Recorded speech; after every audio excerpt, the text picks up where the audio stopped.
Assalamualaikum warahmatullahi wabarakatuh. Di sini kami dari kelompok 1 akan mempresentasikan strategi bauran pemasaran. Di sini ada saya sendiri, Sri Wahyuningsih, ada rekan saya, Windari Dwi Suryani dan Yunari. Yang pertama kita akan membahas pengertian bauran pemasaran.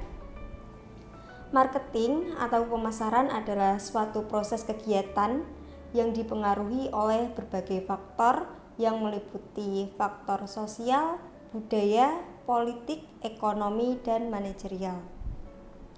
Bauran pemasaran atau yang biasa kita sebut dengan marketing mix adalah kumpulan variabel pemasaran yang digunakan untuk mencapai tujuan pemasaran pada pasar yang ditargetkan. Secara sederhana, bauran pemasaran adalah strategi yang memadukan kegiatan-kegiatan pemasaran dalam satu waktu untuk meningkatkan penjualan produk ataupun jasa. Selain itu, bauran pemasaran adalah unsur atau elemen internal penting yang membentuk program pemasaran sebuah organisasi. Bauran pemasaran merupakan salah satu konsep universal yang telah dikembangkan dalam pemasaran. Bauran pemasaran sendiri terdiri dari 4 hal, yaitu yang pertama produk, harga, tempat, dan yang terakhir yaitu promosi. Strategi bauran pemasaran dapat diklasifikasikan menjadi 4 kelompok yang dikenal dengan istilah 4P. Yang pertama yaitu kita akan membahas produk. Produk adalah segala sesuatu yang dapat ditawarkan di pasar dan dapat memenuhi kebutuhan konsumen. Kepuasan konsumen tidak hanya mengacu pada bentuk fisik produk saja, melainkan sebuah suatu paket kepuasan yang didapat dari pembelian produk. Kepuasan tersebut merupakan akumulasi kepuasan fisik, psikis, simbolis, dan pelayanan yang diberikan oleh produsen. Untuk merencanakan penawaran produk, pemasar perlu memahami tingkatan produk yaitu sebagai berikut. Yang pertama yaitu produk utama atau biasa disebut dengan core benefit, yaitu manfaat yang sebenarnya dibutuhkan dan akan dikonsumsi oleh pelanggan dari setiap produk.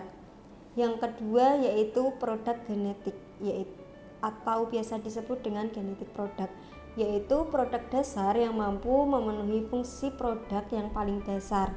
Yang ketiga yaitu produk harapan atau biasa disebut dengan expected product, yaitu produk formal yang ditawarkan dengan berbagai atribut dan kondisinya secara normal diharapkan dan disepakati untuk dibeli.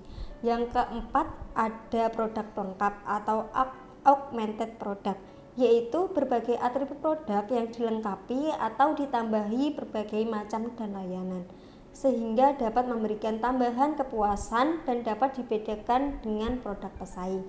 Dan yang terakhir yaitu ada produk potensial, yaitu segala macam tambahan dan perubahan yang mungkin dikembangkan untuk suatu produk di masa yang akan datang. Selanjutnya yaitu price atau harga. Setelah produk berhasil diciptakan dengan segala atributnya, langkah selanjutnya adalah menentukan harga produk.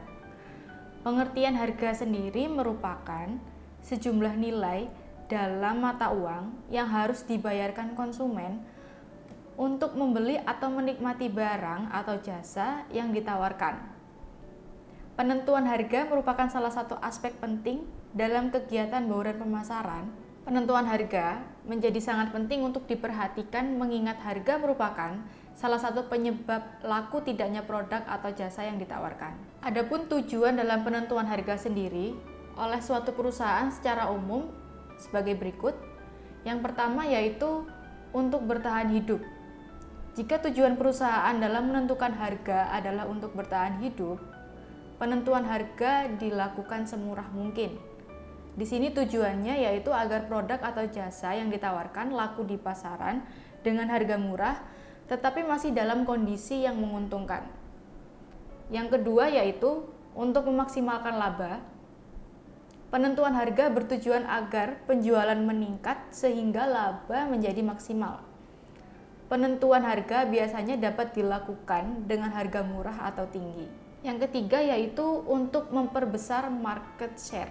Untuk memperbesar market share, maksudnya adalah untuk memperluas atau memperbesar jumlah pelanggan. Yang keempat yaitu mutu produk. Tujuan penentuan harga dengan pertimbangan mutu produk adalah untuk memberikan kesan bahwa produk atau jasa yang ditawarkan memiliki kualitas yang tinggi atau lebih tinggi dari kualitas pesaing. Yang kelima, yaitu karena pesaing.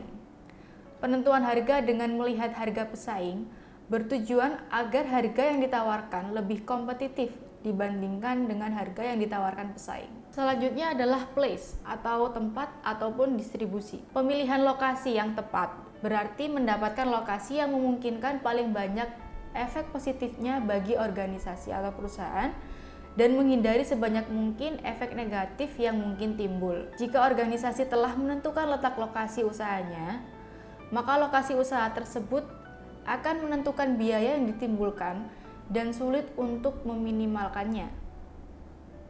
Keputusan pemilihan lokasi sering tergantung dari jenis usaha. Berikut faktor-faktor yang secara umum perlu dipertimbangkan dalam pemilihan lokasi perusahaan. Sebagai berikut, yang pertama adalah lingkungan masyarakat, yang kedua kedekatan dengan pasar, yang ketiga tenaga kerja, yang keempat kedekatan dengan bahan mentah dan supplier, yang kelima yaitu fasilitas dan biaya transportasi, dan yang keenam adalah sumber daya alam lainnya. Saluran distribusi untuk barang konsumsi. Ada 5 macam kombinasi saluran distribusi barang konsumsi. Yang pertama ada saluran distribusi langsung.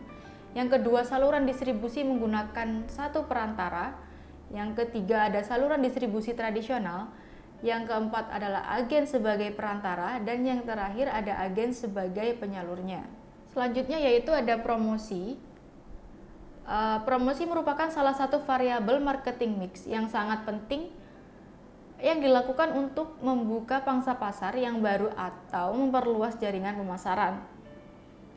Dalam hal ini, kombinasi unsur promosi lebih dikenal dengan promotional mix atau bauran promosi yang meliputi perikanan atau advertising, personal selling, publisitas, dan promosi penjualan. Ada 3 tujuan dari promosi yang dilakukan perusahaan. Yang pertama ada informing. Ada 3 tujuan dari promosi yang dilakukan perusahaan.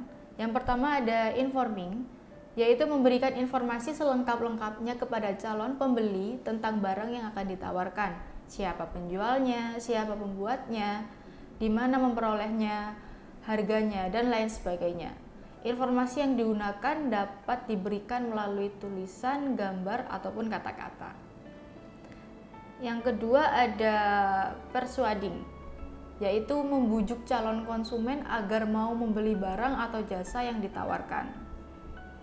Yang ketiga ada reminding, yaitu mengingatkan konsumen tentang adanya barang tertentu yang dibuat dan dijual perusahaan tertentu di tempatkan tertentu dengan harga yang tertentu pula.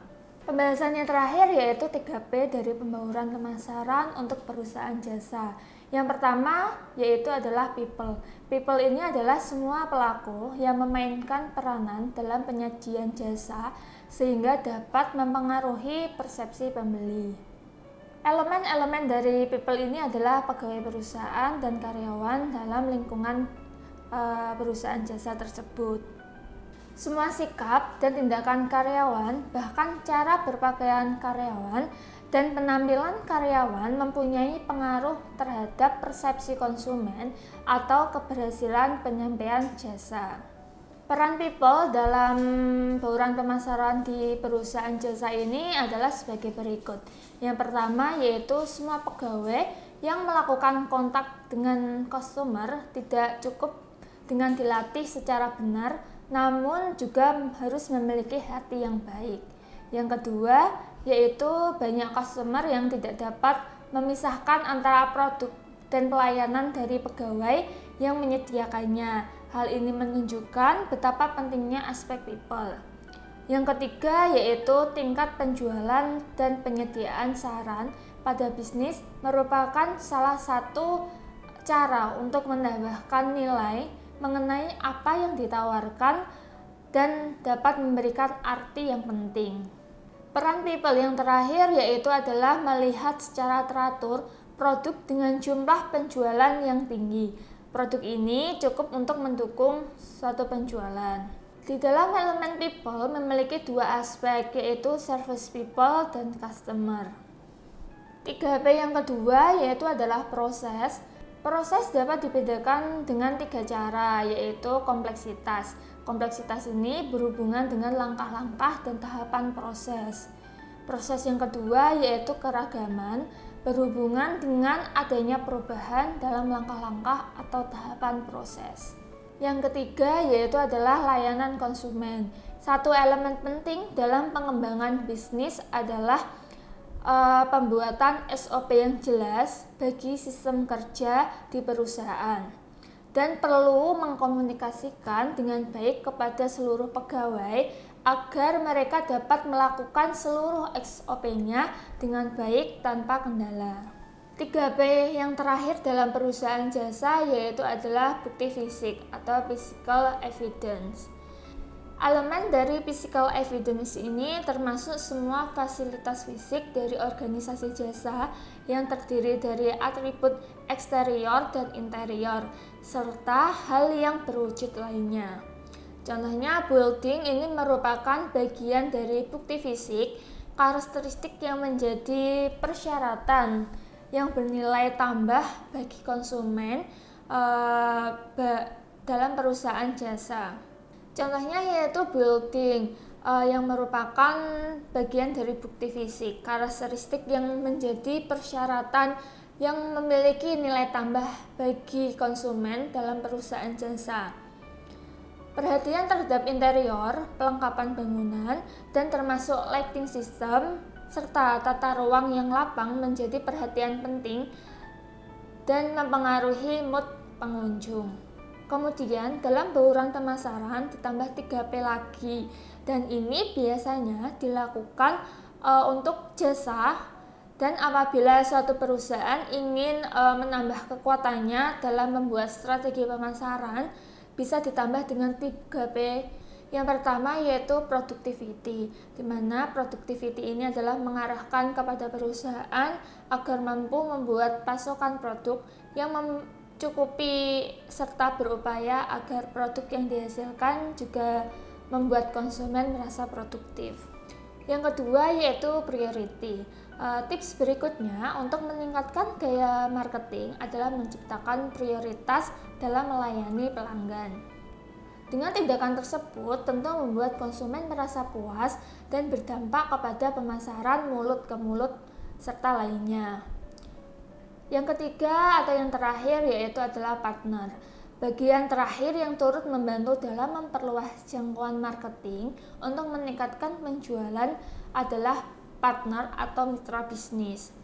Semakin banyak mempunyai partner, maka semakin populer produk yang kita tawarkan.